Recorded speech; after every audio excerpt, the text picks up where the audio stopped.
Welcome back to the channel, guys. So the gold event is coming to an end, and we're looking at 208 mil, 210 mil, maybe 215 by the end of the event. Yeah, I would say 215, which means we still got, 13,000 people to pass before we start getting the extra 25 gems from 5K finish. But one thing to note here is I actually use this event to measure my progress and not actually try to go for the top 5K, which means I don't save any gold before this event starts. At the start of this event, when I first collected, it gave me 3 million gold. So straight up, that's how much gold my gold rune crafting is starting to pay me. And that is also, I did not use this guy at all for the whole entire event. So there's much progress to be made there. Plus, I did not talk about this guy for the next PvP season, meaning he was not active during my run in the last day of the PvP season. Last season when we got beat up, whereas next season he will be activated. And he will be at max. So there's going to be a huge difference there too. I'm going to have a 10% boost in PvP, which that should make a big difference. When it comes, I'm going to activate him right now just for the activation, not for any reason other than trying to reduce that number. I think I have to exit out and go back in before it shows. Yeah, so 2 left, and then he's finished. That will complete all 3 of my guardians. They are completely done. My gold rune is done crafting, so I really wish they would put some gold runes on sale, but that's so rare that happens. Yeah, I need to buy some more.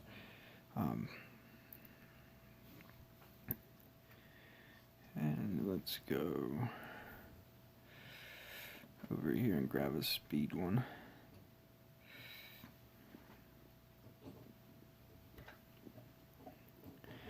Alright, so that's a 5 of some sort on the way, which we just try to turn into 6s. If you haven't seen the rune crafting video on how we rune craft, you can find it in this playlist, the same one that this video is in. One monster though, like last video, if you've been watching, we talked about what kind of upgrades I could make to try and go for a team this season. This guy is definitely on my radar, and in war today I seen someone on the enemy team had a 150. And if you remember me talking yesterday in the last video, I said that when it comes to monsters that aren't race monsters, if you see them level 150, that means somebody actually spent their money to level that up, meaning they made a choice and decision that was a monster they wanted to level up, and they did so. So to see a level 150 of this guy meant, to me, somebody with money was actually like, hey, I think that guy's good, I'm going to spend my money on him. And I think he's good as well. I think he becomes decent at rank 1. Rank 3, I'm not, like, I don't understand. Precision's not, like, anything to do jumping jacks over. But I changed his skills around to what I thought were better. And there's the protection one, which I thought would go good with a tank, but I don't really have a secondary tank besides Santa. Like, I have Santa tank, and then I have nothing. Mainly just because no Mega Talent monsters ever come around free to play since I've been playing. This one here can boost the whole entire team, and it lasts for 3 turns, which I thought is really good, because if it's behind a taunter or a tank, it's going to be a little harder for them to get it off. I have this one set there just because it's not a thunder move, but I actually think there's better moves. Like, I think it can be switched for this move. But it also, I don't know if I would be putting damage runes or speed runes, a combination of both, what I would be doing there. But the fact that it has 0 cooldown is very relevant in the meta. Everybody is using Grakens, everybody is using that pass monster that cooldowns. There's just so much cooldown going on. I'm definitely planning on moving some higher attack runes to Nora. I'm starting to like Nora just for the extra turns. I think she's going to be my extra turn monster. So I definitely want to get her like a 10 strength and maybe, just maybe, 210 strengths, but at the same time, I'm not 100% sure. Maybe like 10, 10, 8 on her for this next season coming up. But I'd hate to take off a 7 to put on an 8. That doesn't make very much logical sense to me, so I'd rather just go like 10, 10, 9 and make her the new attacker. But I'm not doing that until I see the next race monster and make sure that it's not a better attacker. That's the only catch there. So if I see the next race monster, it's not a better attacker, she's getting 10, 10, 9. Basically, she's getting my cyber runes are moving to her because that's what cyber was an attacker, and she's going to be the new attacker. I will keep her on defense. I'm trying to get Wormlad off my defense. I'm not a fan, mainly just because, like, when I go against him, he's too easy to counter. Like, you know what he's going to do. And I noticed when I was going back and watching my PvP video at the end of PvP, I was losing fights because I wasn't being aggressive enough. Meaning, like, Wormlad, everybody's Wormlad has the revive move at level 115. So if you kill one of his teammates, then you know he's going to use his revive move to bring that teammate back. If he's using his revive move, he's not undoing the negative effects on his team. He's not removing your positive effects. He's not healing. He's not doing any of these skills that I use if he's being forced into revive.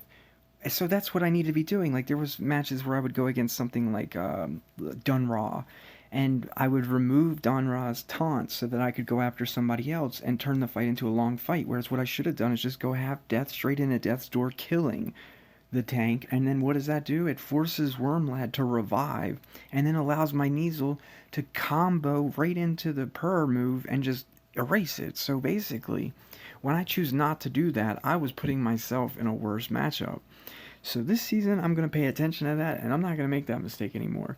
Meaning, basically, we want to bait Wormlad into spending all of his time, 1 out of every 3 moves, reviving somebody so that we can just erase the revive for free while waiting on half death to cool down. Because half death has 1 cooldown. Which means if you cast half death, you have to figure out what you're doing the next turn before you can cast half death again. So when I'm doing that, if I can get him to die, if I can get somebody to die with half death, then Wormlad's going to bring him back, and then my next turn I can kill him with this, and then the turn after that I can go right back to half death. And if you notice, what's going on there is Wormlad basically is being erased because what he's doing is being undone for free. Well, not necessarily all the way free. It still costs 31 stamina, but free as in what I was planning to do was wait 1 turn for half death. And most of the time, like in those same fights that I'm talking about, what I was doing was cleansing Santa of just debuffs like curse or poison or whatever, just stuff that didn't really need to be cleaned but was getting cleaned. So that's something that I definitely took notice when I was rewatching videos, and I'm definitely going to work on this season. When it comes to the gold, the 20 gems can turn into 45 gems, but not next season, not anywhere close. I'm still thinking that's a couple months away, guys. When it comes to my habitats, I showed you in a video exactly what to do if you were basically in a bind where you had workers that weren't being used and you needed a reason to use them. You could just make mythic habs and then delete the mythic habs, or don't delete them. Put them in your storage, just like this. You go right here and you store them. But what I've been doing for the past 2 days is trying to get caught up on my habs. Meaning I need to get all of my habs to 4, my legends and my mythics. That's what I need to work on. But after level 2, they just get so expensive. It's like 90 mil to take a 3 to a 4 on the mythics, and it's 75 mil to take a 3 to a 4 on the legends. So that requires a good bit of saving up gold to be able to do. Eventually somebody's going to have to call Pedo on me because it's time to start whacking some of these pandas. Like, we're going to have to start extracting them and replacing them with mythics or replacing them with legends. And the main reason on why they gotta go isn't because they're not good at collecting gold. They're great at collecting gold, guys. I get like 1,000,000 gold an hour from my pandas. But the problem is my pandas fill up with gold in an hour, and then it's like, dude, if I don't log into this game every single hour, my pandas are just sitting with max gold, and I'm not collecting it. So basically all the gold like in this event did not come from my pandas because I have not been logging in but maybe 4 to 5 to 6 times in a day. Now, when race time comes, I play all day, but not today, not yesterday. Like, there's nothing going on. All I'm doing is logging in to do chores. I'm sorry, that's just what this game is. You log in, you do chores, you log out. Can you play? Can you play all the time? Absolutely. Like an example would be the breeding event. I used to breed what I call green eggs and ham, just making pandas and tracers, or green stars and pandas, all the way until I would get top 5,000. Like that required some effort, that required some playtime. Just like during a race, you can sit there and make cells the whole entire race, or you can be the person that tries to rank monsters at the time of the ranking. Like either way, that's how it goes. I've been showing you in the videos, like I said, I have no problem going through and I'll show you my attack logs and my defense log. I feel like that's some information that, you know, it'll show you what we've been up to. Now, if you see all those revenges, that's because I suck. You know, like if I can't beat the opponents that they're showing me, I'm just gonna revenge somebody. Why? Because I still got to get my attacks in. Uh, I haven't set an easy defense just for the 72-hour challenge, but I have made an effort to make my revenges easier for the 72-hour challenge by just putting uh, gold runes on my team. Shoot. Sorry guys, I keep messing up. I want to show you my defense log. As you can see, like you heard me talk about it yesterday, any team that's half decent is smashing any defense that I put together, and that is the most annoying part about being free to play, guys. That is the most annoying part, is that I'm vulnerable and helpless on defense. Now, when it comes to attack, I do not feel vulnerable. I do not feel helpless. I feel like, yeah, I can beat everything but 140s and 150s sometimes. My defense wins sometimes, but if you look at what it's winning against, I mean, they have a 100, a 105, and a 100. Like, big deal you won against that. Like, that's not even... Alright, that's the only one right there that I guess is, like, a surprising win to me, is a 130, 130, 130, and they got that Khufu cat that usually beats me up pretty bad, and I beat them somehow, so... Yeah, like, I don't know how that happened. Maybe they messed up, maybe whatever, but... As you can see... It gets smashed, man. It makes me sick. It makes me not even want to play this game thinking about trying to make a defense. Like, basically, it's like, I feel like sometimes this game is just like retire and collect Pokemon because it's a joke, but at the same time, that's not exactly what's going on here. It's just going to take time. The Mythics were a reset button. I hear a lot of people quit when the Mythics came out and they were spenders or whatever, and like to me they're idiots, because when the Mythics came out, all the spender had to do was buy 3 max Mythics and they were set for, like, even now, if you have just 1 max Mythic, you are set. How much could 1 max Mythic cost somebody? $150 maybe? Like, how many times do they buy pass and they don't have a 150 monster, and they would never win against somebody who did have a 150 monster with 2 supports? That means you're not spending your money correctly if trying to win is your whole point, if it's pay to win. That means you're not paying the right fee, because buying passes is not how you win. Buying passes is like upkeep. That's like a membership on a game. That's like a game that charges you monthly to play. And it's making people worse players because they become dependent on the mods that it pumps out instead of actually just using those, I guess, for superior results. When it comes to the maze monsters, I don't really know how to get them past rank 1 for free other than invest gems in PvP spins, and it doesn't seem logical, guys. So basically, a maze monster, even if you're free to play and you play all the time and you're not missing any collections, you're looking at a rank 1 monster. Then you're looking at having to save up 2,200 amber to get them to rank 3, which is where most of the monsters become playable. But to get them from 3 to 5, the only way that I'm seeing anywhere in the near future is an 85 lap team is getting a rank 4, and if they saved up all their amber, they can easily take the rank 4 to rank 5. That's it. They got 1 rank 5 monster that way. That's how so if you're free to play and you're listening to me and you're not in a team where you plan to stay there for a while or whatever, that should be your goal. Save up enough gems so that you can join an 85 lap team and not get kicked out. Meaning, say you save 1,000 gems. You join the 85 lap team, you save up all of your amber while you're collecting the 1,000 gems, and then after you finish that race, you will have a rank 4, and then you take all of the amber that you've been saving, I think you need 4,500 amber, and you make a rank 5 monster, and then you can even run 2 support monsters like Wormlad and Graken with that 150, and you should be set to make top 500.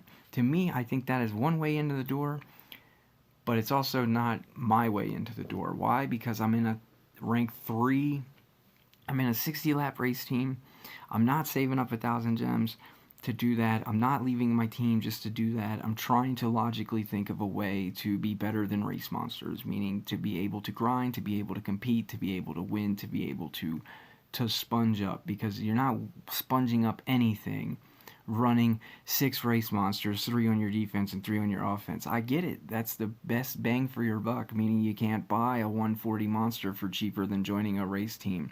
But I'm also saying that you're not contributing in any way then. Like, the guy on the right here in this damn 3 teams that I'm looking at, like, that's an 85 lapper who's got nothing but his 85 laps.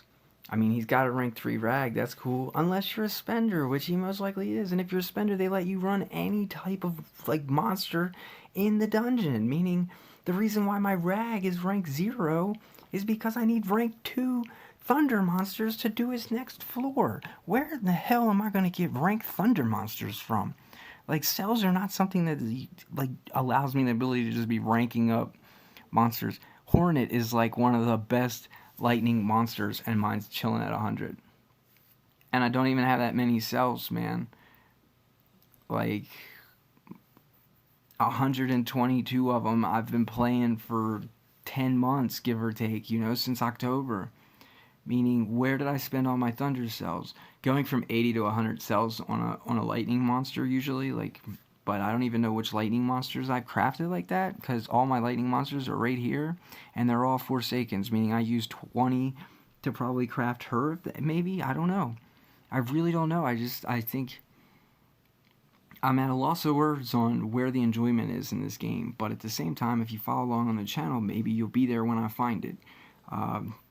By the way, Wildbird was an amazing, you know, Forsaken. I thought Forsakens were a huge boost to spenders too, but I feel bad for all those people who bought all the Forsakens and then the next minute they pump out, you know, mythics. Because I seen there were people that had bought, like, I think Ashton Ketchen or whatever his name is on who's usually in the top 100. Because I do check. If you want to know, you know, what's good, the one easy way is to just come over here and check, like, the top 10 people. These are the people that are putting up results. If you go to their profile, you can see what they're running. I mean, you can see this guy's, he's winning with 150s, like, and, alright, I shouldn't even say 150 since he's got Graken in there. He's winning with max monsters, and he's got 1 left to max before all 6 of them are max. So if you're looking to get in the top 10, you're not doing it without max monsters. I think it's pretty obvious, like, but my goal is not to get into the top 10. My goal is to be number 1 free to play. Who knows where that line even is? Maybe if one of you guys watching knows, you could let me know which one of these players way up in here is free to play, because I doubt many. I'm not saying it's not possible. I just told you one easy way I think that it's possible. Just join an 85 lap team and save your ember. That's the easiest way. But let's scroll to the bottom of this, like 100, and see, like, what's the difference there. Yeah, none. We're still looking at 6 max monsters, man. So you're looking at 5 so far. 5 max monsters has been the lowest in the top 100 that I've looked at. You know, 5 max monsters. That one had, like, what, 4? Yeah, 4 max monsters. It's insane, guys. It's insane that there's no way that any of these people are free to play. I don't see, it's not mathematical. I mean, the only way that guy could be free to play is if he's in a, what, 120 lap team? What lap is it that even gets max monsters? I'm not even aware. That's outside my league. But anyway, tomorrow, I think, either tomorrow or the next day, we're getting very close to where it's time to open up them daggone chests. But tomorrow, big things be happening. We're gonna be able to hatch Metalhead, and that's going to complete our book page. So we have a day and 14 hours to wait on that. Other than that, I don't see much going on. So tune in tomorrow, and maybe I'll have thought of something new to tell you guys. Maybe we'll do like a monster review or something, or maybe I have figured out who else I'm going to be investing in this season, because so far I'm thinking about investing in your can or whatever, because when I think about your can, it's almost like somebody's saying you can to me, but I'm not sure. And then the other one is Tanya. Tanya is definitely big, but to go with Tanya, I think we gotta mess with some stamina runes. Meaning maybe I'm supposed to make mutant runes? That might be possible. Like when I come over here, she's wearing 2 7s. What if I turn those 7s into mutant stamina something? Meaning like maybe there's strength stamina or speed stamina. That might be an interesting way to counteract that all the moves are expensive on her, and then we could rank her up to try and get that damage protection.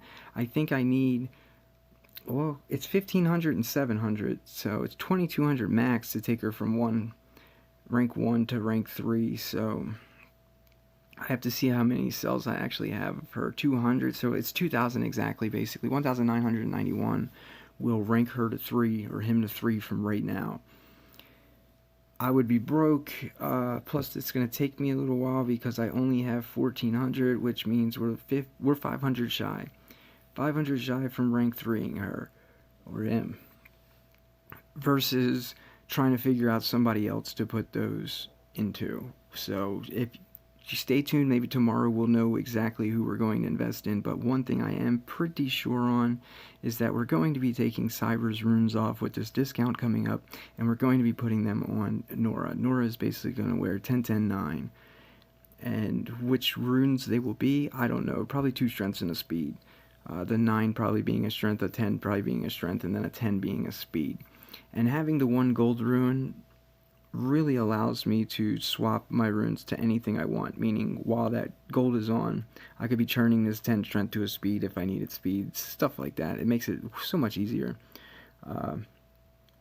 Also, if we get more 10s from those chests, that could change things up. If we get more amber from those chests, that could change things up. So you gotta stay tuned, because it's gonna be about 2 or 3 days, and then we're gonna bust all those chests, because 5 days is the limit. And at the end of this event, it would be the most retarded thing ever, because then the tickets inside the 75 chests that I have saved, plus the 25 more that I'm going to get, and the 5 that I have, and would all go to waste. So why let them go to waste when we could be using them to get up there into the top 5,000 or the top 25? 25 is where I'm aiming my goal, and then we can get the 5 chests. So stay tuned, guys, for tomorrow's video. I hope you're enjoying everything on the channel. Hit the like button if you are. Peace.